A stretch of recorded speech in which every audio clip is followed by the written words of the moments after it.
Hello മക്കളെ, അപ്പൊ നമ്മള് 18th സെഞ്ചുറി പൊളിറ്റിക്കൽ ഫോർമേഷൻസ് എന്ന് പറയുന്ന ചാപ്റ്റർ ആയിരുന്നു ഡിസ്കസ് ചെയ്തുകൊണ്ടിരിക്കുന്നത്. ഈ ചാപ്റ്ററിൽ നമ്മൾ മുഗൾ എംപയേഴ്സ് അല്ലെ, ഔറംഗസീബിന് ശേഷമുള്ള മുഗൾ എംപയേഴ്സിന്റെ കാര്യങ്ങളൊക്കെ പറഞ്ഞു. അതിനുശേഷം നാദിർ ഷാ വന്നിട്ട് മുഗൾ എംപയേഴ്സിന്റെ ഒരു അറ്റാക്ക് നമ്മൾ പറഞ്ഞു അല്ലെ. ഇനി നമ്മൾ നോക്കാൻ പോകുന്നത് എമർജൻസ് ഓഫ് ന്യൂ സ്റ്റേറ്റ്സിന്റെ എമർജൻസിനെ പറ്റിയിട്ടാണ് നമ്മൾ നെക്സ്റ്റ് നോക്കാൻ വേണ്ടിയിട്ട് പോകുന്നത്. And with the decline in the authority of the Mughal emperors അല്ലെ, മുഗൾ എംപറേഴ്സിന്റെ ഒരു അതോറിറ്റി കുറയാണ് അല്ലെ, പുറത്തുനിന്ന് ആൾക്കാർ വന്നിട്ട് അറ്റാക്ക് ചെയ്തു. അതുപോലെ തന്നെ ഇവിടെ തന്നെയുള്ള ഗവർണേഴ്സും കാര്യങ്ങളൊക്കെ കൂടുതൽ പൊളിറ്റിക്കൽ പവർ അല്ലെങ്കിൽ എക്കണോമിക്കൽ പവർ ഒക്കെ അവരുടെ കയ്യിലേക്കൊക്കെ പോകാൻ വേണ്ടി തുടങ്ങിയതിനു ശേഷം ഇവിടെ റൂൾ ചെയ്തിട്ടുണ്ടായിരുന്ന മുഗൾ എംപേഴ്സിന്റെ ഒരു പവർ എന്ത് ചെയ്യാൻ തുടങ്ങി, കുറയാൻ വേണ്ടിയിട്ട് തുടങ്ങി. With the decline in the authority of the Mughal emperors, the governors of large provinces, subadars and the great zamindars consolidated their authority in different parts of the subcontinent. അപ്പം Indian സബ്കോണ്ടിനെന്റില് എന്ത് സംഭവിച്ചു? ഇവിടെ ആരായിരുന്നു ഉണ്ടായിരുന്നത്? അതോറിറ്റി എന്ന് പറയുന്നത് Mughal Empire ആയിരുന്നു. ആ മുഗൾ എംപയറിന്റെ ഒരു പ്രഭ എന്ത് ചെയ്തു, കുറച്ച് കുറയാൻ തുടങ്ങി. അപ്പോ ആ ഒരു സമയത്ത് ആരാണ് വരുന്നത്? Governors of large provinces, subadars and great zamindars അല്ലെ, അവരൊക്കെ their authority in different parts of the subcontinent. അവർക്ക് ഇന്ത്യൻ സബ് കോണ്ടിനെന്റിന്റെ ഡിഫറെന്റ് ഭാഗങ്ങളില് അവർക്കൊരു പവർ കിട്ടാൻ തുടങ്ങി. മുഗൾ എംപയറിന്റെ ഒരു പവർ കുറയാനും തുടങ്ങി. Through the 18th century, the Mughal Empire gradually fragmented into number of independent regional states. Okay, അപ്പം 18th സെഞ്ചുറി സമയത്ത് അല്ലെ, ഒരു 18th സെഞ്ചുറി കാലഘട്ടത്തില് മുഗൾ എംപയർ എന്ന് പറയുന്ന വലിയൊരു വിശാലമായിട്ടുള്ള ഒരു എംപയർ എന്ത് ചെയ്യാൻ തുടങ്ങി, ഒരു ഇൻഡിപെൻഡന്റ് ആയിട്ട് അല്ലെ, കുറച്ചായിട്ടുള്ള സ്ഥലങ്ങളായിട്ട് ഇങ്ങനെ ഫ്രാഗ്മെന്റേഷൻ നടന്നു. ഓക്കെ, അപ്പൊ ഫോർ എക്സാമ്പിൾ ഇത് മുഗൾ എംപയർ ആണ്, ഇവിടെ ഒരാളാണ് റൂൾ ചെയ്തോണ്ട് ഇരുന്നതെന്ന് വെച്ച് കഴിഞ്ഞാല് എന്ത് ചെയ്യാൻ തുടങ്ങി, ഇത് കുറെ ഫ്രാഗ്മെന്റ്സ് ആയിട്ട് മാറിയിട്ട് ഓരോ സ്ഥലവും ഇൻഡിപെൻഡന്റ് ആയിട്ട് വേറെ വേറെ ആൾക്കാർ റൂൾ ചെയ്തിട്ട് ഒരു രീതിയിലേക്ക് ഒരു ചേഞ്ച് വരാൻ തുടങ്ങി. Okay, so through the 18th century, the Mughal Empire gradually fragmented into number of independent regional states ആയിട്ട് ഡിവൈഡ് ചെയ്യാൻ വേണ്ടിയിട്ട് തുടങ്ങി. Broadly speaking, the states of the 18th century can be divided into 3 overlapping groups. അതിനകത്ത് 18th സെഞ്ചുറിയിലെ സ്റ്റേറ്റ്സിനെ നമുക്ക് പറയുകയാണെന്നുണ്ടെങ്കിൽ 3 overlapping groups ആയിട്ട് നമുക്ക് main ആയിട്ട് നമുക്ക് 3 ക്ലാസിഫൈ ചെയ്യാൻ വേണ്ടിയിട്ട് പറ്റും. അതില് ഒന്നാമത്തത് എന്ന് പറയുന്നത് states that were old Mughal provinces like Awadh, Bengal and Hyderabad. ഇത് നമുക്ക് ഡീറ്റെയിൽ ആയിട്ട് തന്നെ പഠിക്കാനുണ്ട്. ഏതൊക്കെ പ്രൊവിൻസസാ പഠിക്കാനുള്ളത്? നമുക്ക് അവധ് പഠിക്കാനുണ്ട്, ബംഗാള് പഠിക്കാനുണ്ട്, ഹൈദരാബാദ് പഠിക്കാനുണ്ട്. സോ അതാണ് അതിൽ ഫസ്റ്റത്തെ കാറ്റഗറി എന്ന് പറയുന്നത് states that were old Mughal provinces അല്ലെ, പഴയ മുഗൾ പ്രൊവിൻസസ് അതിൽ നിന്നുണ്ടായിട്ടുള്ള states that were old Mughal provinces like ഏതൊക്കെയാണ്? Awadh, Bengal and Hyderabad. Okay, Hyderabad. Although extremely powerful, quite independent, the rulers of these states did not break their formal ties with the Mughal emperors. എന്താ ഇവിടുത്തെ ഈ അവധിലെ ആയിക്കോട്ടെ, ബംഗാളിലെ ആയിക്കോട്ടെ, ഹൈദരാബാദിലെ ആയിക്കോട്ടെ, ഇത് ഇൻഡിപെൻഡന്റ് ആണെന്ന് നമ്മൾ പറഞ്ഞു അല്ലെ. ചെറിയ ചെറിയ ഫ്രാഗ്മെന്റ്സ് ആയിട്ട് ഇൻഡിപെൻഡന്റ് ആയിട്ട് അല്ലെ, വേറെ ആരെയും നോക്കണ്ട. ഇപ്പൊ ഫോർ എക്സാമ്പിൾ ഇൻഡിപെൻഡന്റ് ആവാന്ന് പറഞ്ഞു കഴിഞ്ഞാല് ഇതൊരു വലിയൊരു കിങ്ഡം ആയിരുന്നു. ഇവിടെ ഞാൻ പറഞ്ഞു അല്ലെ, ഇങ്ങനെ കുറെ ഇൻഡിപെൻഡന്റ് ആയിട്ടുള്ള കുറെ ഫ്രാഗ്മെന്റ്സ് ആയിട്ട് ഡിവൈഡ് ചെയ്തു. ഇവിടെ ഒരാള് ഇങ്ങനെ ഭരിക്കും അല്ലെ. ഇങ്ങനെ ഭരിക്കുന്ന സമയത്ത് ഇവിടുത്തെ ആള് ആദ്യം ഇതെല്ലാം ഒരാളായിരുന്നു നോക്കിക്കൊണ്ടിരുന്നത്. പിന്നെ ഇത് ഇൻഡിപെൻഡന്റ് ആയിട്ട് ഇങ്ങനെ ഡിവൈഡ് ചെയ്തു. ഇവിടുത്തെ ആള് ഇത്രയും ഏരിയത്തെ കാര്യം മാത്രം നോക്കിയാൽ മതി. ഇവിടുത്തെ ആൾ ഇത്രയും ഏരിയത്തെ കാര്യം മാത്രം നോക്കിയാൽ മതി. ഇവിടുത്തെ ആൾ ഇത്രയും ഏരിയത്തെ കാര്യം മാത്രം നോക്കിയാൽ മതി. അങ്ങനെ ഇൻഡിപെൻഡന്റ് ആയിട്ട് ഡിവൈഡ് ചെയ്തു. അപ്പം എല്ലായിടത്തും ആരെത്തണ്ട, ആർക്ക് റോളില്ല? മുഗൾ എംപയറിന് റോളില്ല. പക്ഷേ ഈ 3 സ്ഥലങ്ങളിൽ, ഈ 3 സ്റ്റേറ്റ്സ് ഏതൊക്കെ പ്രോവിൻസസ് ആണ്? അവധ്, ബംഗാള്, ഹൈദരാബാദ്. ഇവര് പവർഫുൾ ആയിട്ടുള്ള ഉണ്ടെന്നുണ്ടെങ്കിൽ പോലും the rulers of these states did not break their formal ties with the Mughal emperors. അല്ലെ, അവർക്ക് ഇൻഡിപെൻഡന്റ് ആയിട്ടാണ് സ്റ്റേറ്റ് കിട്ടുന്നുണ്ടെന്നുണ്ടെങ്കിൽ പോലും അവര് മുഗൾ എംപറേഴ്സും ആയിട്ടുള്ള ഒരു ടൈ ഉണ്ടാവില്ലേ, അത് അവര് എപ്പോഴും എന്ത് ചെയ്യുന്നുണ്ട്? ഒരു ഫോർമൽ ടൈ അപ്പ് അവിടെ എപ്പോഴും സൂക്ഷിച്ചുകൊണ്ടാണ് എന്നാണ് പറയുന്നത്. ഓക്കെ, ഇതാണ് അവധ്, ബംഗാള്, ഹൈദരാബാദ് 3 നമുക്ക് ഡീറ്റെയിൽ ആയിട്ട് പഠിക്കാനുണ്ട്. അതാണ് ഫസ്റ്റ് കാറ്റഗറിയിൽ വരുന്ന സ്റ്റേറ്റ്സ് എന്ന് പറയുന്നത്. ഓക്കെ, ഇനി നമുക്ക് രണ്ടാമത്തെ, 3 ആയിട്ടല്ലേ നമ്മൾ ക്ലാസിഫൈ ചെയ്തിട്ടുള്ളത്. അതില് രണ്ടാമത്തത് എന്ന് പറയുന്നത് states that had enjoyed considerable independence under the Mughals as Wat and Jagis. These included several Rajput principalities. Okay, so considerable independence under Mughal, അതാണ് രണ്ടാമത്തെ കാറ്റഗറി എന്ന് പറയുന്നത്. അതിനകത്ത് വരുന്നതാണ് രാജ്പുട്ട് പ്രിൻസിപ്പാലിറ്റീസ്. ഓക്കെ, അപ്പൊ ആദ്യത്തെ നമ്മള് ബംഗാൾ, അവധ്, ഹൈദരാബാദ് പറഞ്ഞു. രണ്ടാമത്തതിൽ വരുന്നത് ആരാണ്? രാജ്പുട്ട് അല്ലെ, രാജ്പുട്ട് ആണ് വരുന്നത്. And the last group included states under the control of Marathas, Sikhs and others like the Jats. അപ്പം മറാഠാസ്, സിഖ്സ് അങ്ങനത്തെ ഗ്രൂപ്പിന്റെ ആൾക്കാരുടെ കൺട്രോളിൽ വരുന്നതാണ് ലാസ്റ്റ് കാറ്റഗറി എന്ന് പറയുന്നത്. These were of differing sizes and had seized their independence from the Mughals after a long drawn armed struggle. These were of differing sizes and had seized their independence from the Mughals after long drawn armed struggle. അപ്പം 3 category നമ്മൾ പറഞ്ഞു അല്ലെ. മുഗൾ എംപയറുമായിട്ട് ഒരു formal relation keep ചെയ്യുന്നതായിരുന്നു Awadh, Bengal and Hyderabad. രണ്ടാമത്തത് considerable independence under Mughal empire keep ചെയ്യുന്ന ആൾക്കാര്. ആൻഡ് ലാസ്റ്റ് ഗ്രൂപ്പ് എന്ന് പറയുന്നത് under the control of Marathas, Sikhs and others like the Jats. Okay, so next നമ്മൾ നോക്കുന്നത് ദ ഓൾഡ് മുഗൾ പ്രൊവിൻസസ് അല്ലെ. ഓൾഡ് മുഗൾ പ്രൊവിൻസസിൽ നമ്മള് 3 കാര്യങ്ങൾ പറഞ്ഞിട്ടുണ്ടായിരുന്നു അല്ലെ. ഓൾഡ് മുഗൾ പ്രൊവിൻസിൽ വരുന്ന അവധ്, ബംഗാള്, ഹൈദരാബാദ് അല്ലെ. So old Mughal provinces. Among the states that were carved out of the old Mughal provinces in the 18th century, 3 stand out very prominently. These were ഏതാണ്?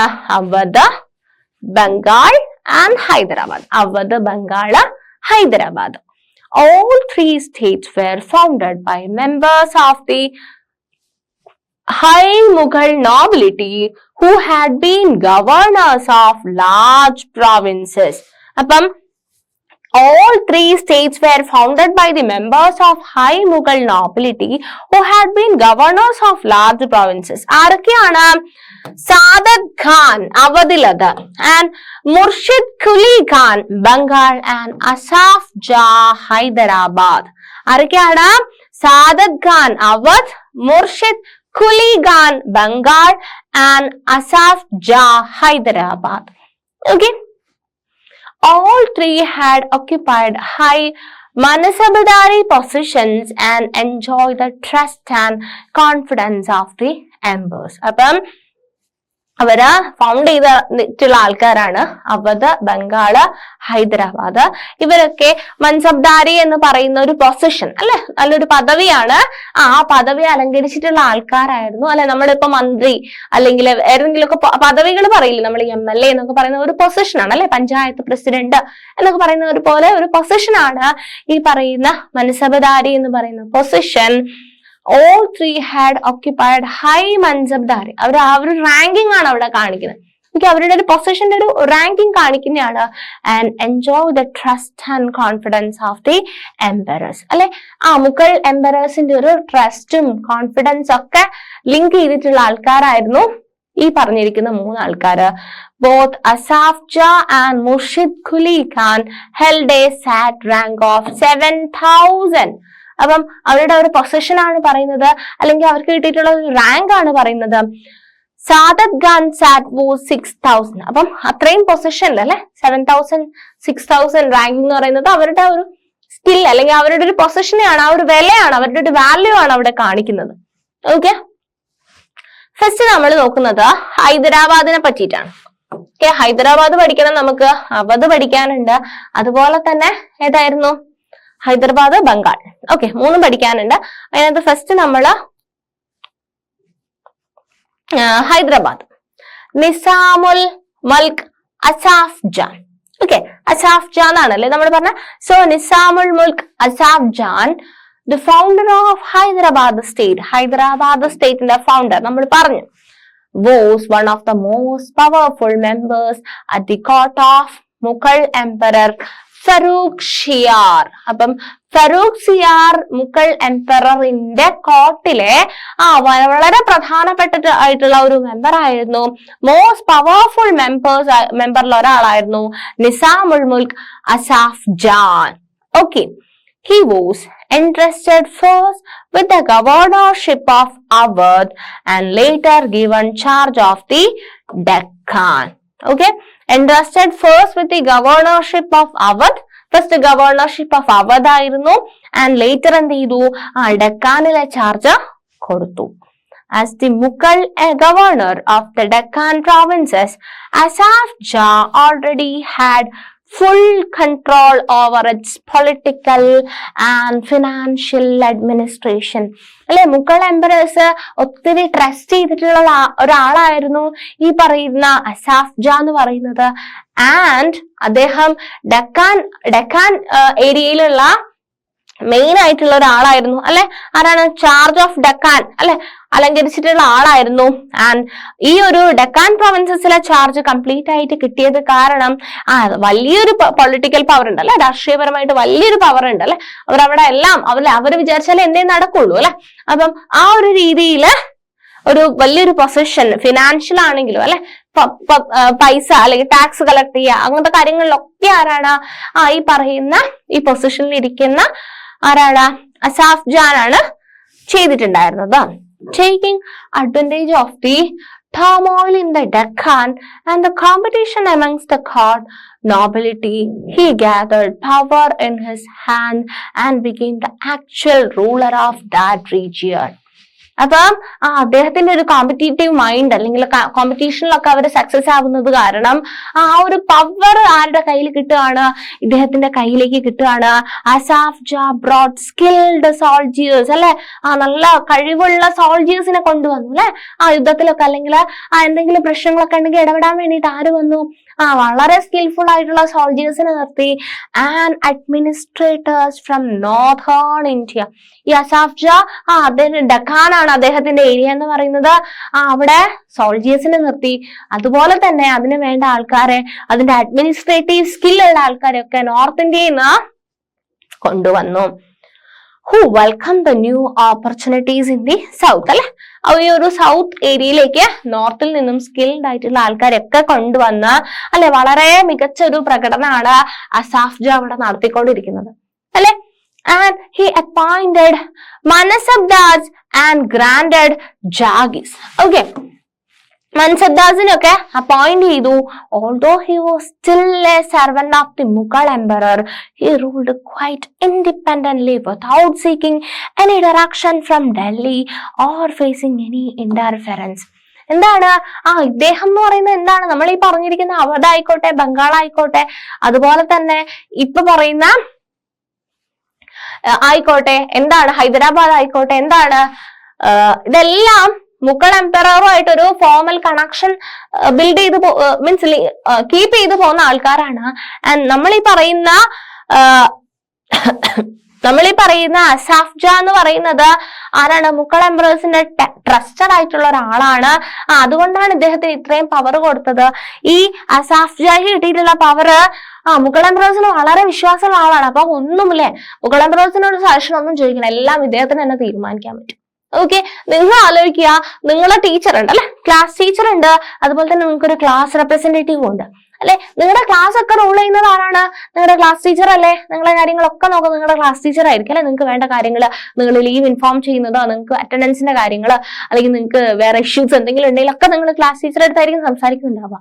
അതുപോലെ തന്നെ നിങ്ങൾക്ക് ഒരു ക്ലാസ് റെപ്രസെന്റേറ്റീവ് ഉണ്ടാവില്ലേ? നിങ്ങളൊരു ക്ലാസ് ലീഡറോ അങ്ങനെയൊക്കെ ഉണ്ടാവില്ലേ?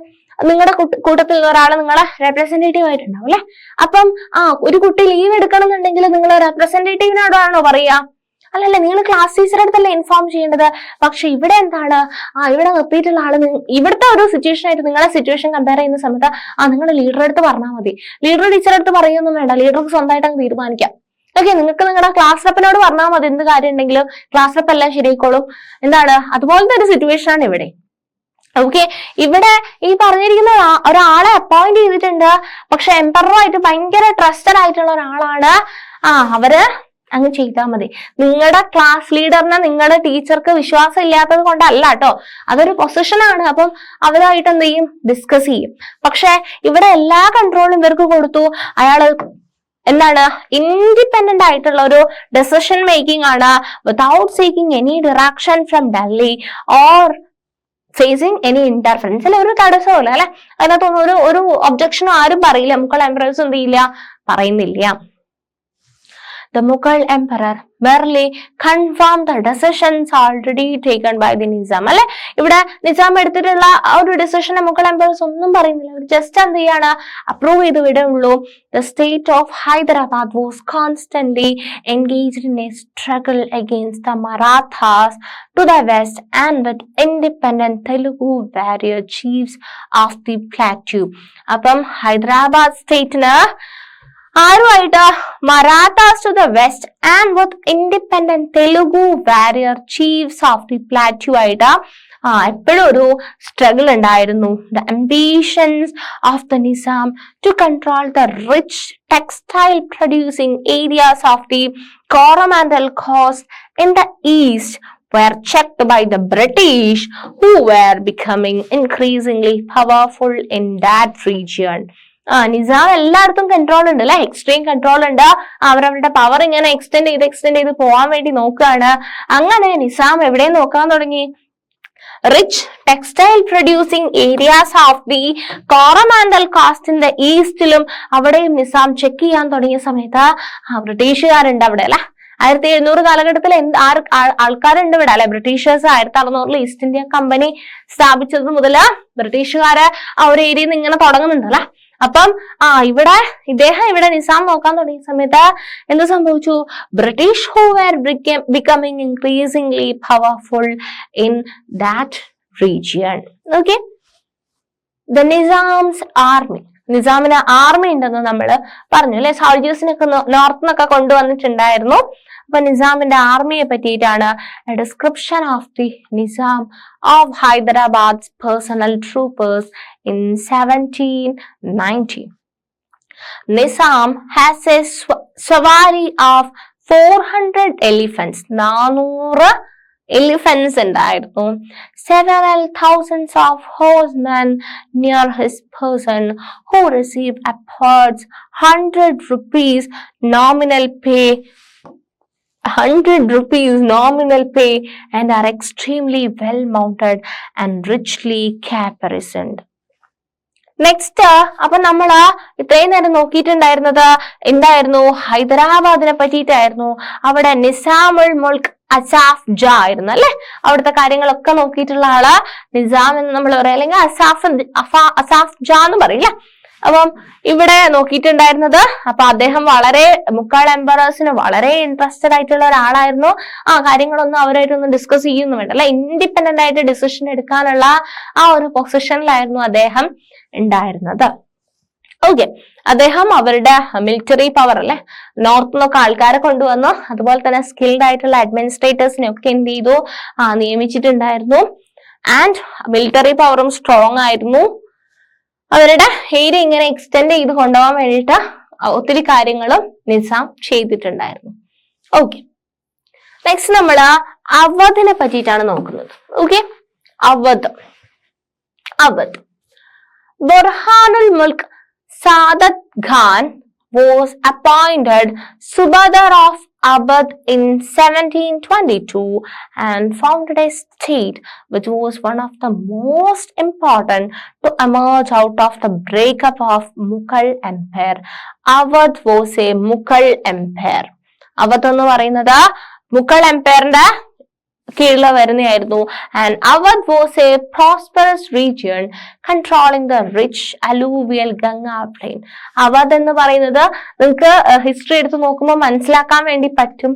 അവധ് എന്ന് പറയുന്നത് വളരെ ഫേമസ് ആയിട്ടുള്ള, അല്ലെങ്കിൽ മാർക്കറ്റിംഗ് ആയിക്കോട്ടെ എല്ലാ കാര്യത്തിലും വളരെ സക്സസ്ഫുൾ ആയിട്ടുള്ള ഒരു സ്ഥലമാണ് അവധ് എന്ന് പറയുന്നത്. And Awadh was a prosperous region controlling the rich alluvial Ganga plain and the main trade. അല്ലെ, ഞാൻ പറഞ്ഞു മെർച്ചൻസ് ഒക്കെ കൂടുതലായിട്ടും വന്നുകൊണ്ടിരുന്നത് അങ്ങോട്ടേക്കായിരുന്നു. Trade route between north India and Bengal. North ഇന്ത്യയിലുള്ള ആൾക്കാരും ബംഗാളിലുള്ള ആൾക്കാരും അവർ തമ്മിലുള്ള ഒരു ട്രേഡ് അല്ലെ, കൊടുക്കൽ വാങ്ങൽ, വിൽക്കൽ വാങ്ങൽ ഒക്കെ ചെയ്തിട്ടുണ്ടായിരുന്ന മെയിൻ സെന്റർ എന്ന് പറയുന്നത് ഏതായിരുന്നു മക്കളെ? അവധ് ആയിരുന്നു. And Burhanul Mulk also held the combined offices of subadari, diwani and faujdari. In other words, he was responsible for managing the political, financial and military affairs of the province of Awadh. He was responsible for managing the political, financial and military affairs of the province of Awadh. Awadh പ്രൊവിൻസിലെ എല്ലാ കാര്യങ്ങളും അല്ലെ, അവിടുത്തെ financial കാര്യങ്ങള്, അവിടുത്തെ political കാര്യങ്ങള്, അവിടുത്തെ military കാര്യങ്ങളെല്ലാം തീരുമാനിച്ചിട്ടുള്ള ആളായിരുന്നു ഈ പറയുന്ന ബുർഹാനുൽ മുൽക്ക് എന്ന് പറയുന്നത്. Burhanul Mulk tried to decrease Mughal influence in the Awadh region by reducing the number of office holders, ജാഗിർദാസ് appointed by the Mughals. അപ്പം ഇദ്ദേഹത്തിന് എന്ത് ചെയ്യണമെന്നാ, ഇവിടെ മുഗൾ എംപയറിന്റെ കീഴിലുള്ള ഒരു സ്ഥലമാണ് അവധ് എന്ന് പറയുന്നത് അല്ലെ. ഈ അവധിന് മുഗൾ എംപയറിന്റെ കൺട്രോളിൽ നിന്ന് വിട്ടിട്ട് ഇൻഡിപെൻഡന്റ് ആയിട്ട് ഇയാൾക്ക് ഫുൾ ആയിട്ട് കൺട്രോൾ കിട്ടണം. അതിനു വേണ്ടിയിട്ട് ഇദ്ദേഹം എന്താ ചെയ്തിട്ടുള്ളത്? He tried to decrease Mughal influence in the Awadh region by reducing the number of office holders. അല്ലെ, മുഗൾ എംപയേഴ്സ് നിയമിച്ചിട്ടുള്ള ഓഫീസ് ഹോൾഡേഴ്സിനൊക്കെ എന്ത് ചെയ്തു? അവര് ജോലിയിൽ നിന്ന് പിടിച്ചു വിട്ടു അല്ലെ, അവരൊക്കെ പറഞ്ഞു വിട്ടു. മുഗൾ എംപയേഴ്സ് എന്ത് ചെയ്തിട്ടുള്ള അവർ നിയമിച്ചിട്ടുള്ള ഓഫീസ് ഹോൾഡേഴ്സ് അല്ലെങ്കിൽ ജാഗിർദാസിനൊക്കെ പറഞ്ഞു വിട്ടു. He also reduced the size of jagis and appointed his own loyal servants to vacant possession. അപ്പം അവിടുത്തെ മുഗളിന്റെ ഓഫീസ് ഹോൾഡേഴ്സിനൊക്കെ പറഞ്ഞു വിട്ടിട്ട് അദ്ദേഹം എന്ത് ചെയ്തു? അദ്ദേഹത്തിന് വിശ്വാസമുള്ള ലോയൽ ആയിട്ടുള്ള ആൾക്കാരെ ആ വാക്കൻസിയിലേക്ക് അദ്ദേഹത്തിന് ഇഷ്ടമുള്ള ആൾക്കാരെയൊക്കെ സെലക്ട് ചെയ്യാൻ വേണ്ടിയിട്ട് തുടങ്ങി. And what happened? Accounts of Jagirdas were checked to prevent cheating and the revenues of all districts were reassessed by officials appointed by the Nawab's court. അപ്പം എല്ലാം അല്ലെ, ജാഗിർസ് അല്ലെങ്കിൽ മുഗൾ എംപേഴ്സ് ചെയ്തിട്ടുള്ള കാര്യങ്ങളൊക്കെ റീചെക്ക് ചെയ്തിട്ട് അല്ലെങ്കിൽ കൺട്രോൾ മൊത്തത്തിൽ ഇവരുടെ കയ്യിലേക്ക് കൊണ്ടുവരിക എന്നുള്ളൊരു രീതിയിലേക്കാണ് എല്ലാ മൂവ്മെന്റും പിന്നീട് നടക്കുന്നത്. He seized a number of Rajput zamindars and the agriculturally fertile lands of the Afghans of Rohil Khan. The state depended on local bankers and Mahajans for loans. അപ്പൊ ഇതിന് മുഗൾ എംപയേഴ്സിന്റെ സപ്പോർട്ടോ കാര്യങ്ങളൊന്നും നോക്കുന്നില്ല. ഇദ്ദേഹം എന്ത് ചെയ്തു? ലോണിന്റെ കാര്യങ്ങളൊക്കെ സപ്പോർട്ടിന് വേണ്ടിയിട്ട് ലോക്കൽ ബാങ്കേഴ്സിനെയും അതുപോലെ തന്നെ മഹാജൻസ് ഫോർ ലോൺ ആവശ്യത്തിന് വേണ്ടിയിട്ട് അത്തരം ആൾക്കാരെ അപ്രോച്ച് ചെയ്യാൻ തുടങ്ങി. It's all the right to collect tax to the highest bidders. അങ്ങനെ ടാക്സ് കളക്ട് ചെയ്യുന്നത് ആ ഒരു രീതിയിലും നടന്നു പോയി. ദീസ് റവന്യൂ ഫാമേഴ്സ്, ഇജാറദാസ് എന്ന് പറയുന്നത്, agreed to pay state a fixed sum of money. ഈ റവന്യൂ ഫാമേഴ്സ് സ്റ്റേറ്റിന് ഒരു ഫിക്സഡ് എമൗണ്ട് അല്ലെ, അവർ ആ റവന്യൂ ആയിട്ട് ഒരു ഫിക്സഡ് എമൗണ്ട് കൊടുക്കാം എന്നുള്ള രീതിയിൽ ഒരു എഗ്രിമെന്റ് വരാണ്. And local bankers guarantee the payment of this contracted amount to the state. അപ്പം ഈ ഒരു റവന്യൂ ഫാമേഴ്സ് ഇത്രയും എമൗണ്ട് സ്റ്റേറ്റിലേക്ക് കൊടുക്കാം എന്നുള്ളൊരു രീതിയിൽ അവർ തീരുമാനിക്കുകയാണ്. അതുപോലെ തന്നെ ലോക്കൽ ബാങ്കേഴ്സ് ഉണ്ട്, അവര് അത് ഗ്യാരണ്ടി കൊടുക്കുകയാണ്, അവര് അത് ചെയ്തോളാം എന്നുള്ള രീതിയിൽ ഒരു ഗ്യാരണ്ടി കൊടുക്കുകയാണ് സ്റ്റേറ്റിന്റെ മേലിൽ. In turn, the revenue farmers were given considerable freedom in the assessment and collection of taxes. These developments allowed new social groups like money lenders and bankers to influence the management of the state's revenue system, something which had not occurred in the past. അപ്പം ഈ ഒരു situation വരുന്ന സമയത്താണ് എന്താണ് മണി lenders. ആരാ മണി lenders എന്ന് പറഞ്ഞു കഴിഞ്ഞാൽ പൈസ കൊടുക്കുന്ന ആളല്ലേ, ആ പലിശയ്ക്കൊക്കെ പൈസ കൊടുക്കും.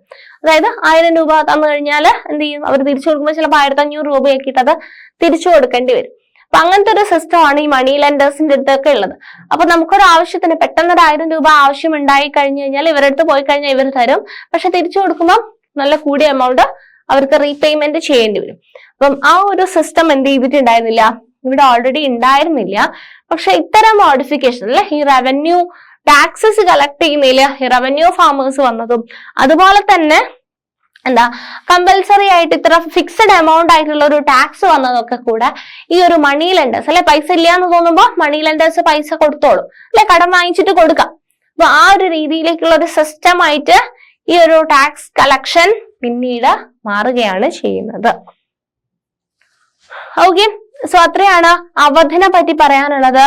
അവധിനെ പറ്റി എന്താ നമ്മൾ പറഞ്ഞത്, Burhanul Mulk Saadat Khan was appointed subadar of Awadh in 1722. അല്ലെ, Awadh was a Mughal empire and Awadh was a prosperous region controlling the rich alluvial Ganga region. അതുപോലെ തന്നെ ട്രേഡിന്റെ ഇമ്പോർട്ടന്റ് ആയിട്ടുള്ള ഒരു സെന്റർ ആയിരുന്നു. ഇവിടെ ഒരു പൊസിഷൻ കിട്ടിയതിന് ശേഷം ഇദ്ദേഹത്തിന് എന്ത് ചെയ്യണമെന്നുണ്ടായിരുന്നു, ഇദ്ദേഹത്തിന് ഈ അവധ് പ്രൊവിൻസിലുള്ള മിലിറ്ററി അല്ലെങ്കിൽ പൊളിറ്റിക്കൽ കംപ്ലീറ്റ് ആയിട്ട് അല്ലെ മുഗൾ എംപയറിനെ കംപ്ലീറ്റ് ആയിട്ട് മാറ്റിയിട്ട് കംപ്ലീറ്റ് ഇദ്ദേഹത്തിന്റെ കയ്യിലേക്ക് കിട്ടണം എന്നുള്ള ബുർഹാനുൽ മുൽക്ക് എല്ലാ കാര്യങ്ങളും അല്ലെ, മുഗൾ എംപയറിന്റെ ഇൻഫ്ലുവൻസ് കുറച്ചിട്ട് കംപ്ലീറ്റ് ഇൻഫ്ലുവൻസ് തനിക്ക് കിട്ടാൻ വേണ്ടിയിട്ട് എന്ത് ചെയ്തു, മുഗൾ എംപയർ അപ്പോയിന്റ് ചെയ്തിട്ടുള്ള ആൾക്കാരെയൊക്കെ മാറ്റിയിട്ട് അവിടെ സ്വന്തം ആൾക്കാരല്ലെ, സ്വന്തം ഇഷ്ടപ്പെട്ട സ്വന്തം ലോയാലിറ്റി കാണിക്കുന്ന ആൾക്കാരെ ഒക്കെ അപ്പോയിന്റ് ചെയ്തു. അതുപോലെ തന്നെ ടാക്സ് കളക്ഷൻ ഒക്കെ പുതിയൊരു സിസ്റ്റം ഒക്കെ കൊണ്ടുവന്നിട്ട് ആ ഒരു രീതിയിൽ അവധിനെ കംപ്ലീറ്റ് ആയിട്ട് കിട്ടുക എന്നുള്ള രീതിയിലുള്ള ചേഞ്ചസ് കൊണ്ടുവരികയാണ് ചെയ്തിട്ടുള്ളത്. ഓക്കെ, സോ അത്രയാണ് അവധിനെ പറ്റി പറയാനുള്ളത്. നെക്സ്റ്റ് ബംഗാൾ. ബംഗാൾ വളരെ പ്രധാനപ്പെട്ട ഒരു പ്രൊവിൻസ് ആണ് ബംഗാൾ എന്ന് പറയുന്നതും. And Bengal gradually broke away from Mughal control under Murshid Khilgan, who was appointed as the Naib deputy to the governor of the province. അപ്പം ഇതെല്ലാം എന്ന് പറയുന്നത് മുഗളുമായിട്ടൊരു എന്താണ് ഒരു ഫോർമൽ ടച്ച് കീപ്പ് ചെയ്യുന്ന ആൾക്കാരായിരുന്നു അല്ലെ, അവധ് ആയിക്കോട്ടെ, ബംഗാൾ ആയിക്കോട്ടെ, ഹൈദരാബാദ് ആയിക്കോട്ടെ. പക്ഷെ നിങ്ങൾ ലേറ്റസ്റ്റ് സ്റ്റേജിൽ കാണുന്നത് എന്താണ്, അവർക്ക് കംപ്ലീറ്റ് ആയിട്ട് ഈ പ്രൊവിൻസ് ഈ ഓണേഴ്സിന് കംപ്ലീറ്റ് ആയിട്ട് കിട്ടണം എന്നുള്ള രീതിയിലേക്കാണ് വരുന്നത് അല്ലെ, മുഗൾ എംപയറിന് വിട്ടിട്ട് ഇൻഡിപെൻഡന്റ് ആയിട്ട് കിട്ടണം എന്നുള്ള രീതിയിലേക്കുള്ള ചേഞ്ചസ് ആണ് വരുന്നത്. അതുപോലെ തന്നെയാണ് ബംഗാളിന്റെ കേസിലും സംഭവിച്ചിട്ടുള്ളത്. Bengal gradually broke away from Mughal control under Murshid Quli Khan, who was appointed as the Naib deputy to the governor of the province. Although never a formal subadar, Murshid Quli Khan was quickly seized all the power that went with that office. Like the rulers of Hyderabad and Awadh, he also commanded the revenue administration of the state. അല്ലെ, ഹൈദരാബാദിലെ അവധിനെ പോലെ തന്നെ ബംഗാളിലെ ഇദ്ദേഹവും എന്ത് ചെയ്തു, commanded the revenue administration of the state in an effort to reduce Mughal influence in Bengal. അല്ലെ, ഇവർക്കും എന്താണ് വേണ്ടത്, ഇവിടെ ബംഗാളിലെ ആൾക്കും എന്താണ് വേണ്ടത്, മുഗളിന്റെ ഒരു ഇൻഫ്ലുവൻസ് ഇവിടെ കുറയ്ക്കണം. ഈ മുഗളിനെ കംപ്ലീറ്റ് ആയിട്ട് മാറ്റിയിട്ട് കംപ്ലീറ്റ് തന്റെ കയ്യിലേക്ക് പവർ വരണം എന്നുള്ള രീതിയിലാണ് ഇവരുടെ തിങ്കിങ് പ്രോസസ് എല്ലാം പോകുന്നത്. In an effort to reduce Mughal influence in Bengal, he transferred all Mughal Jagirdars to Orissa. അല്ലെ, എല്ലാ മുഗൾ എംപേഴ്സും നിയമിച്ചിട്ടുള്ള ജാഗിർദാസിനെയൊക്കെ ഒറീസയിലേക്ക് ട്രാൻസ്ഫർ ചെയ്തു. Okay, transferred all Mughal Jagirdars to Orissa and ordered a major reassessment of the revenues of Bengal. അല്ലെ, ഒരു major റീഅസസ്മെന്റ് of revenue അല്ലെ, ബംഗാളിലെ revenue കളക്ഷനില് പല പല കാര്യങ്ങളൊക്കെ ചേഞ്ചസ് ഒക്കെ വരുത്തുകയാണ് ചെയ്യുന്നത്. ആൻഡ് ഇവിടെ ജാഗിർദാസിനൊക്കെ ഒറീസയിലേക്ക് ട്രാൻസ്ഫർ ചെയ്യുകയും ചെയ്തു. നിങ്ങൾ ശ്രദ്ധിക്കേണ്ട എന്താന്ന് പറഞ്ഞു കഴിഞ്ഞാല് മുഗൾ എംപറേഴ്സ് ഇതെല്ലാം മനസ്സിലാക്കുന്നുണ്ട് അല്ലെ, മുഗൾ എംപറേഴ്സിന്റെ കയ്യിൽ നിന്ന്. പക്ഷെ അവർക്കൊന്നും ചെയ്യാൻ പറ്റുന്നില്ല അല്ലെ, അവർ അത്രയും വീക്ക് ആയിരിക്കുകയാണ് അല്ലെ. നാദിർഷയൊക്കെ വന്നിട്ട് അവർ ഓൾറെഡി ഇപ്പൊ എംപറർ വീക്കാണ്. ആ ഒരു സമയത്താണ് ഇത്തരത്തില് ഗവർണേഴ്സും ആൾക്കാരൊക്കെ എന്ത് ചെയ്യുന്നത്, അവരുടെ ഒരു പൊസിഷൻ കൂടുതൽ, അവരുടെ ഒരു പവർ സ്ട്രോങ് ആക്കാൻ വേണ്ടിയിട്ട് നോക്കുന്നത്. Revenue was collected in cash with great strictness from all zamindars. അല്ലെ, zamindars ഉണ്ടാവും അല്ലെ റവന്യൂ കളക്ട് ചെയ്യാൻ വേണ്ടിയിട്ട്. And revenue was collected in cash with great strictness from all zamindars. അപ്പൊ എല്ലാ zamindars എന്ത് ചെയ്യണം, ആ റവന്യൂ കളക്ട് ചെയ്ത് കൊടുക്കണം. And as a result, many zamindars have to borrow money from bankers and money lenders. അല്ലെ, അപ്പം ഇവർക്ക് ഓൺ ടൈം പൈസ ഇല്ലാന്ന് വിചാരിച്ചോ, ഈ പുതിയ റവന്യൂ പോളിസീസ് ഒക്കെ കൊണ്ടുവന്നിട്ടുണ്ട്. ഇതിനനുസരിച്ച് ഇപ്പൊ പൈസ കൊടുക്കണം. അപ്പൊ ഇവരുടെ കയ്യിൽ പൈസ ഇല്ലെങ്കിൽ ഇവരെന്ത് ചെയ്യും, ഇവർ പോയിട്ട് മണി ലെൻഡേഴ്സിന്റെ അടുത്ത് പോകും. മണി ലെൻഡേഴ്സ് എന്ത് ചെയ്യും, പൈസ കൊടുക്കും അല്ലെ. പൈസ വെറുതെ കൊടുക്കുവോ, ഇല്ല അല്ലെ, പൈസ നന്നായിട്ട് കൂട്ടി തിരിച്ചു കൊടുക്കണം. അവർ വാങ്ങിച്ചതിനേക്കാളും കൂടുതലായിട്ട് എമൗണ്ട് തിരിച്ച് കൊടുക്കേണ്ടതായിട്ട് ഉണ്ട്. And those unable to pay were forced to sell their lands. അപ്പം ആർക്കാണോ പൈസ തിരിച്ചു കൊടുക്കാൻ നിർവാഹമില്ലാത്തത്, ആർക്കാണോ തിരിച്ച് അല്ലെ വലിയ മണി ലെൻഡേഴ്സിന്റെ കയ്യിൽ നിന്നൊക്കെ പൈസ വാങ്ങിച്ചിട്ട് അത് തിരിച്ചു കൊടുക്കാൻ പറ്റിയിട്ടില്ല എന്നുണ്ടെന്നുണ്ടെങ്കിൽ എന്ത് ചെയ്യണം, അവര് forced to sell their lands to larger zamindars. അല്ലെ, ചെറിയ ചെറിയ zamindars പൈസ കൊടുക്കാൻ പറ്റിയിട്ടില്ല എന്നുണ്ടെങ്കിൽ അവർ അവരുടെ ഭൂമി വലിയ വലിയ zamindars വിൽക്കേണ്ടി വരുന്നതാണ്. The formation of a regional state in 18th century Bengal therefore lead to considerable change amongst the zamindars. അപ്പൊ zamindars-ന്റെ ഇടയിലും ഒരു ചേഞ്ച് വന്നിട്ടുണ്ട് അല്ലെ. ചെറിയ zamindars-ന് പൈസയൊന്നും ഇല്ല അല്ലെ, മണി ലെൻഡേഴ്സിനൊക്കെ കടം വാങ്ങിച്ചിട്ട് അതൊക്കെ തിരിച്ചു കൊടുക്കാൻ പറ്റുന്നില്ല എന്നുണ്ടെങ്കിൽ ഇവരുടെ ഭൂമിയെല്ലാം വലിയ zamindars-ന് വിൽക്കേണ്ടി വരുന്നു. അപ്പൊ zamindars-ന്റെ ലൈഫിലും ഒരു ചേഞ്ച് ഇവിടെ നമുക്ക് കാണാൻ വേണ്ടിയിട്ട് പറ്റും. Okay, the close connection between the state and the bankers noticeable in Hyderabad and Awadh as well as evident in Bengal under the rule of Aliwadi Khan. Okay, അപ്പൊ നമ്മൾ ഇവിടെ കാണുന്നുണ്ട് അല്ലെ, എല്ലാ ആൾക്കാരും ടാക്സ് അല്ലെങ്കിൽ എന്താ ഫിനാൻഷ്യൽ റൂളിംഗ് എന്നുള്ള രീതിയിലേക്ക് അല്ലെ, ഈ അവധിലായിക്കോട്ടെ ബംഗാളിലായിക്കോട്ടെ അതുപോലെ തന്നെ ഹൈദരാബാദിലായിക്കോട്ടെ അല്ലെ, ഈ ഗവർണേഴ്സ് ആയിട്ടുള്ള ആൾക്കാര് ഇതിനൊക്കെ വേണ്ടി നിയമിക്കപ്പെട്ടിട്ടുള്ള ആൾക്കാര് എന്ത് ചെയ്യണം, അവര് ഫിനാൻഷ്യലി എന്ത് ചെയ്യാൻ വേണ്ടിയിട്ട് അവിടെ ഒരു ഫിനാൻഷ്യൽ പവർ അവർ കൊണ്ടുവരികയാണ് ചെയ്യുന്നത്. So the close connection between the state and bankers noticeable in Hyderabad and Awadh as well as evident in Bengal under the rule of Aliwadi Khan. During his reign, the banking house of Jagat Seth became extremely prosperous. As we take a bird's eye view, we can detect three common features among these states. അപ്പം നിങ്ങൾക്ക് correct ആയിട്ട് നോക്കുകയാണെന്നുണ്ടെങ്കിൽ 3 common features കാണാൻ വേണ്ടിയിട്ട് പറ്റും. First, though many of the larger states were established by erstwhile Mughal nobles, they were highly suspicious of some of the administrative system that they had inherited, in particular the Jagirdari system. അതാണ് ഒന്നാമത്തെ ഒരു കാര്യം നമുക്ക് മനസ്സിലാക്കാൻ വേണ്ടി പറ്റുന്നത്. എന്താണ്, Though many of the larger states were established by erstwhile Mughal nobles, they were highly suspicious of some of the administrative system. അവരുടെ പല സമ്പ്രദായങ്ങളും ഉണ്ട് അല്ലെ, പല പല സിസ്റ്റംസ് ഉണ്ട്, അഡ്മിനിസ്ട്രേറ്റീവ് സിസ്റ്റംസും ഉണ്ട്.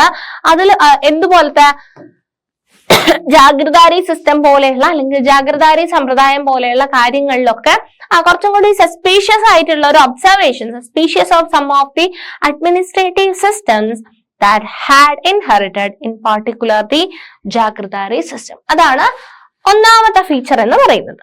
രണ്ടാമത്തത്, their method of tax collection differed. Rather than relying upon the officers of the state, all three regimes contracted with revenue farmers for the collection of revenue. അല്ലെ, ഇവരുടെ റവന്യൂ കളക്ഷൻ എന്ന് പറയുന്നത് എന്താണ്? Revenue farmers ഉണ്ടായിരുന്നു. ഈ revenue ഫാമേഴ്സിനെ depend ചെയ്തിട്ടാണ് ഇവരുടെ എല്ലാം റവന്യൂ കളക്ഷൻ പോയിക്കൊണ്ടിരുന്നത്. The practice of faradari, thoroughly disapproved of by the Mughals, spread all over in the 18th century. Their impact on the countryside differed considerably. The third common feature in all these regional states was their emerging relationship with rich bankers and merchants. എന്താണ് മൂന്നാമത്തെ feature എന്ന് പറയുന്നത്? ഇവിടെ ഈ revenue കളക്ഷന്റെ ഒരു കാര്യം വന്ന സമയത്ത് അല്ലെ, ഫിനാൻഷ്യൽ പവർ ഗെയിൻ ചെയ്യാൻ നോക്കുന്ന സമയത്ത് ഇവിടെ പുതിയൊരു ടീംസ് എമേർജ് ചെയ്തല്ലേ, അല്ലെങ്കിൽ അവർ ആ ഒരു ടൈമിലാണ് ഫ്ലറിഷ് ആയിട്ട് വരുന്നത്. ആരാണ്? ഈ ബാങ്കേഴ്സ് ആയിക്കോട്ടെ, മർച്ചന്റ്സ് ആയിക്കോട്ടെ, എന്താണ് പൈസ കൊടുക്കാനും വാങ്ങാനും അങ്ങനത്തെ കാര്യങ്ങൾക്കൊക്കെ ബാങ്കും മർച്ചന്റ്സ് ഒക്കെ എന്ത് ചെയ്യുന്നുണ്ട്? ഇവിടെ എമേർജ് ആയിട്ട് വരുന്നുണ്ട്. അപ്പൊ ഇത് മൂന്ന് നമുക്ക് കോമൺ ആയിട്ട് കാണാൻ പറ്റുന്ന മൂന്ന് ഫീച്ചേഴ്സ് ആണ്. Okay, so we can detect three common features among these states. മൂന്ന് കോമൺ ഫീച്ചേഴ്സ്. ഒന്നാമത്തത് ജാഗ്രതാരി സിസ്റ്റം പോലെയുള്ളതിന്റെ സസ്പീഷ്യസ് ആയിട്ടുള്ള കാര്യങ്ങളൊക്കെ ഒബ്സർവ് ചെയ്യുന്നത്. സെക്കൻഡ് എന്ന് പറയുന്നത് ടാക്സ് കളക്ഷന് വേണ്ടിയിട്ട് റവന്യൂ ഫാമേഴ്സ്, അങ്ങനത്തെ ഒരു പ്രാക്ടീസ്. മൂന്നാമത് ആര് വരുന്നതാണ്? Emerging relationship with rich bankers and merchants. അപ്പൊ ഇത്രയും കാര്യങ്ങളും ഈ മൂന്ന് ഫീച്ചേഴ്സ് അവരുടെ ഇടയിൽ കോമൺ ആയിട്ടുള്ള മൂന്ന് ഫീച്ചേഴ്സ് ആണ്. Okay, these people lend money to revenue farmers. എന്ത് ചെയ്യും? ഈ മർച്ചന്റ്സ് ഒക്കെ എന്താ ചെയ്യുന്നത്? ഈ മർച്ചന്റ്സ് ഒക്കെ മണി റവന്യൂ ഫാമേഴ്സിന് വേണ്ടിയിട്ട് മണി ലെൻഡ് ചെയ്യും. Receive land as security. എന്നിട്ട് എന്ത് ചെയ്യും? അവരുടെ കയ്യിൽ നിന്ന് സെക്യൂരിറ്റി അല്ലെങ്കിൽ കൊളാറ്ററൽ ആയിട്ട് ബാങ്ക് വാങ്ങിക്കില്ലേ? ഇപ്പൊ നമ്മളൊരാള് ബാങ്കിൽ നിന്ന് ലോൺ എടുക്കണം എന്നുണ്ടെന്നുണ്ടെങ്കിൽ നമ്മൾ എന്ത് ചെയ്യണം? നമ്മള് ഒരു കൊളാറ്ററൽ വെക്കണം. കൊളാറ്ററൽ വെക്കണം. എന്താ കൊളാറ്ററൽ എന്ന് പറഞ്ഞു കഴിഞ്ഞാല് നമ്മള് ഒരു 50 ലക്ഷം രൂപ വാങ്ങിക്കുന്നുണ്ടെന്നുണ്ടെങ്കിൽ നമ്മളൊരു 50 ലക്ഷം മതിക്കുന്ന ഒരു സാധനം, നമ്മുടെ ലാൻഡോ അല്ലെങ്കിൽ നമ്മുടെ വീടോ അങ്ങനെ ഒരു സാധനം എന്ത് ചെയ്യും? നമ്മള് ബാങ്കിന് കൊടുക്കണം. അതിന്റെ രേഖകൾ ബാങ്കിന് കൊടുക്കണം. ഇൻ കേസ് നമ്മുടെ ബാങ്കിന്റെ കയ്യിൽ നിന്ന് വാങ്ങിച്ചിട്ടുള്ള 50 ലക്ഷം രൂപ നമുക്ക് തിരിച്ചടയ്ക്കാൻ പറ്റുന്നില്ല എന്നുണ്ടെങ്കിൽ ബാങ്ക് എന്ത് ചെയ്യും? നമ്മൾ ഈ കൊടുത്തിട്ടുള്ള നമ്മുടെ ഭൂമിയുടെയോ അല്ലെങ്കിൽ നമ്മൾ ഈ കൊടുത്തിട്ടുള്ള നമ്മുടെ വീടിന്റെയോ ഒക്കെ അത് ലേലത്തിൽ വെക്കും, അല്ലെങ്കിൽ അത് വിൽക്കും. അത് വിറ്റ് കഴിഞ്ഞാല് ബാങ്കിന് നമ്മൾ കൊടുക്കാത്ത പൈസ ബാങ്കിന് ആ ഒരു 50 ലക്ഷം രൂപ ബാങ്കിന് കിട്ടാനുള്ള ഒരു വഴിയാണ് അതെന്ന് പറയുന്നത്. ഓക്കെ, അപ്പൊ ഒരു ഗ്യാരണ്ടിക്ക് വേണ്ടിയിട്ട് അല്ലെ, ഒരു ഗ്യാരണ്ടിക്ക് വേണ്ടിയിട്ട് ബാങ്കിന് കൊടുക്കുന്നത് പോലെ ഇവിടെ റവന്യൂ ഫാമേഴ്സ് അല്ലെ, these people lend money to revenue ഫാമേഴ്സിന് കൊടുക്കും. എന്നിട്ട് അവരുടെ കയ്യിൽ നിന്നും റിസീവ്ഡ് ലാൻഡ് ആസ് സെക്യൂരിറ്റി, ഒരു സെക്യൂരിറ്റി ആയിട്ട് അവരുടെ കയ്യിൽ നിന്ന് ലാൻഡ് വാങ്ങിക്കും. And collected taxes from these lands to their own agents. എന്നിട്ട് അവരുടെ ഏജൻസിനെ വെച്ചിട്ട് ടാക്സസ് കളക്ട് ചെയ്യും. Throughout India, the richest merchants and bankers were gaining a stake in the new political order. So, ഇത്രയാണ് നമുക്ക് ഈ ഒരു സെഷനിൽ ഡിസ്കസ് ചെയ്യാനുണ്ടായിരുന്നത്. അപ്പൊ എന്തൊക്കെ കാര്യങ്ങളാ മക്കളെ നമ്മൾ ഈ ഒരു സെഷനിൽ ഡിസ്കസ് ചെയ്തിട്ടുണ്ടായിരുന്നത്? ജസ്റ്റ് ഒന്ന് നോക്കാം നമുക്ക്. എമർജൻസ് ഓഫ് ന്യൂ സ്റ്റേറ്റ്സ് ആയിരുന്നു നമ്മൾ പറഞ്ഞുകൊണ്ടിരുന്നത്. അപ്പൊ നമ്മൾ പറഞ്ഞു ഇൻഡിപെൻഡന്റ് ആയിട്ട് അല്ലെ, മുഗൾ എംപയർ എന്ന് പറയുന്ന കംപ്ലീറ്റ് റൂൾ ചെയ്തിരുന്ന അവിടെ എന്ത് ചെയ്തു? ഇൻഡിപെൻഡന്റ് ആയിട്ട് അല്ലെ, ഓരോ സ്ഥലത്തും ഓരോ ഇൻഡിപെൻഡന്റ് ആയിട്ട് വരുന്നുണ്ട് അല്ലെ. ഇൻഡിപെൻഡന്റ് ആയിട്ട് ഓരോ സ്ഥലത്തും ഓരോ ആൾക്കാര് റൂൾ ചെയ്യുന്ന പോലെ ഉള്ളൊരു സിസ്റ്റത്തിലേക്ക് വരികയാണ്. So independent regional states. അതിനകത്ത് നമ്മൾ 3 ക്ലാസിഫിക്കേഷൻ നമ്മൾ കണ്ടു. States that were old Mughal provinces like Awadh, Bengal, Hyderabad. എന്താണ് അവിടുത്തെ പെക്യുലാരിറ്റി എന്ന് പറയുന്നത്? മുഗൾ എംപയറുമായിട്ട് ഒരു ഫോർമൽ കണക്ഷൻ മെയിൻറ്റെയിൻ ചെയ്തു പോയിട്ടുള്ള ഒരു ടീംസ് ആണ് ഇവരെന്ന് പറയുന്നത്, അല്ലെ? ഒരു കാറ്റഗറിയാണ് ഇത്. രണ്ടാമത്തത് states that had enjoyed considerable independence under the Mughals as watan jagirs. അതിലാണ് രാജ്പുട്ട് പ്രിൻസിപ്പാലിറ്റീസ് വരുന്നത്. മൂന്നാമത്തെ എന്ന് പറയുന്നത് എന്താണ്? States under the control of Maratha, Sikhs and others like the Jats, അല്ലെ? അപ്പം അതിനകത്ത് ഓൾഡ് മുഗൾ പ്രൊവിൻസസിന്റെ അതിൽ വരുന്നതാണ് അവധ്, ബംഗാൾ, ഹൈദരാബാദ്. അതിനെപ്പറ്റി നമ്മൾ ഡീറ്റെയിൽ ആയിട്ട് നോക്കി, അല്ലെ? ഹൈദരാബാദിനെ പറ്റി നോക്കി. ആരായിരുന്നു ഹൈദരാബാദ്? നിസാമുൽ മുൽക്ക് അസാഫ് ജാ ആയിരുന്നു ഹൈദരാബാദിന്റെ ആ ഒരു പവർഫുൾ ആയിട്ടുള്ള മെമ്പർ, ഒരു one of the powerful member ആയിരുന്നു. അദ്ദേഹമായിരുന്നു court of Mughal emperor. He is the founder of Hyderabad state, അല്ലെ? ഫൗണ്ടർ ഓഫ് ഹൈദരാബാദ് സ്റ്റേറ്റ് എന്ന് പറയുന്നത്. പിന്നീട് എന്ത് ചെയ്തു? അദ്ദേഹം വളരെ ട്രസ്റ്റ്ഫുൾ ആയിട്ടുള്ള, അല്ലെ, മുഗൾ എംപേഴ്സിന് വളരെ ട്രസ്റ്റി ആയിട്ടുള്ള, അല്ലെ, ഒരു കാര്യം എംപയറിനോടൊന്നും ചോദിക്കണ്ട, അത്രയും സ്കിൽഡ് ആൻഡ് പവർഫുൾ ആയിട്ടുള്ള ആളായിരുന്നു അദ്ദേഹം എന്ന് പറയുന്നത്. അദ്ദേഹത്തിന് പൊളിറ്റിക്കൽ പവറും ഫിനാൻഷ്യൽ അഡ്മിനിസ്ട്രേഷനിലും ഒക്കെ വലിയൊരു ഇമ്പാക്ട് വരുത്താൻ വേണ്ടിയിട്ട് പറ്റിയിട്ടുണ്ടായിരുന്നു. ആൻഡ് അദ്ദേഹം സ്കിൽഡ് സോൾജേഴ്സിനെയും അതുപോലെ തന്നെ അഡ്മിനിസ്ട്രേറ്റേഴ്സിനെയും ഒക്കെ നോർത്തേൺ ഇന്ത്യയിൽ നിന്നും കൊണ്ടുവന്നിട്ട്, അല്ലെ, അവരുടെ കിങ്ഡം അല്ലെങ്കിൽ അവരുടെ ഒരു ഏരിയ, പവർഫുൾ ഏരിയ എൻലാർജ് ചെയ്യാൻ വേണ്ടിയിട്ട് ഒത്തിരി അറ്റംപ്റ്റ് നടത്തി. അങ്ങനെ അറ്റംപ്റ്റ് നടത്തിയില്ല. നിസാം എവിടെയും കൂടെ പോയിട്ടുണ്ടായിരുന്നു? Rich textile producing areas of the Coromandel coast in the east. അവിടെ ആരായിരുന്നു പവർ നോക്കിക്കൊണ്ടിരിക്കുന്നത്? അവിടെ ഓൾറെഡി ബ്രിട്ടീഷുകാരിങ്ങനെ വന്നുകൊണ്ടിരിക്കുന്ന ഒരു സമയമായിരുന്നു, അല്ലെ? അതും നമ്മൾ കണ്ടു. പിന്നെ നമ്മൾ നിസാമിന്റെ ആർമിയെ പറ്റി പറഞ്ഞു. നിസാമിന്റെ ആർമി അത്രയും സ്ട്രോങ് ആയിട്ടുള്ള ഒരു ആർമിയാണെന്നും പറഞ്ഞു, അല്ലെ? 400 elephants, several thousands of horsemen, അങ്ങനെ ഒത്തിരി പവർഫുൾ ആയിട്ടുള്ള ഒരു ആർമി നിസാമിന് ഉണ്ടായിരുന്നു എന്ന് നമ്മൾ പറഞ്ഞു. നെക്സ്റ്റ് നമ്മൾ അവധിനെ പറ്റി പറഞ്ഞു. Burhanul Mulk Saadat Khan was appointed subadar of Awadh, അല്ലെ? അവധിലെ സുബദാർ ആയിട്ട് അപ്പോയിന്റ് ചെയ്യപ്പെട്ടിട്ടുള്ള ആളാരാണ്? ബുർഹാനുൽ മുൽക്ക് സാദത്ത് ഖാൻ. ആൻഡ് അവധ് എന്ന് പറയുന്നത് മുഗൾ എംപയറിന്റെ കീഴിൽ വരുന്നതായിരുന്നു. പക്ഷെ അവിടെ ഭയങ്കര പ്രോസ്പെറസ് ആൻഡ് ട്രേഡിംഗ് ഒക്കെ വളരെ സക്സസ്ഫുൾ ആയിട്ടുള്ള ഒരു സ്ഥലമാണ് അവധ് എന്ന് പറയുന്നത്. അവിടെ ഒത്തിരി കാര്യങ്ങൾ, അല്ലെ? അവധിലും ഇവിടെ ഇത് പറഞ്ഞ പോലെ കൺട്രോൾ കൂടുതലായിട്ട്, അല്ലെ, മുഗൾ എംപറേഴ്സിന്റെ കയ്യിൽ നിന്നും കൺട്രോൾ കൂടുതലായിട്ട് കയ്യിലേക്ക് മാറ്റാൻ വേണ്ടിയിട്ട് റവന്യൂ ഫാമേഴ്സിനെ ഒക്കെ അപ്പോയിന്റ് ചെയ്തു. അതുപോലെ തന്നെ മുഗൾ എംപറേഴ്സ് അപ്പോയിന്റ് ചെയ്തിട്ടുള്ള ആൾക്കാരൊക്കെ എന്ത് ചെയ്തു?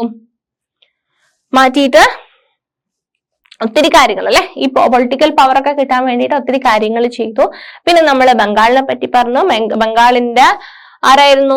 Murshid Quli Khan was appointed as the naib, അല്ലെ, deputy to the government of the province ആയിട്ട് അപ്പോയിന്റ് ചെയ്തു. പിന്നെ നമ്മൾ ബംഗാളിലെ കാര്യവും പറഞ്ഞു, അവിടുത്തെ മണി ലെൻഡർ. പിന്നെ ഇത് മൂന്നും തമ്മിലുള്ള ഒരു കോമൺ ഫീച്ചേഴ്സ് നമ്മൾ ഡിസ്കസ് ചെയ്തു. സോ ഇത്രയാണ് നമ്മൾ ഈ ഒരു സെഷനിൽ ഡിസ്കസ് ചെയ്തിട്ടുണ്ടായിരുന്നത്. ബാക്കി കാര്യങ്ങൾ നമുക്ക് നെക്സ്റ്റ് വേറൊരു സെഷനിൽ ഡിസ്കസ് ചെയ്യാം. താങ്ക്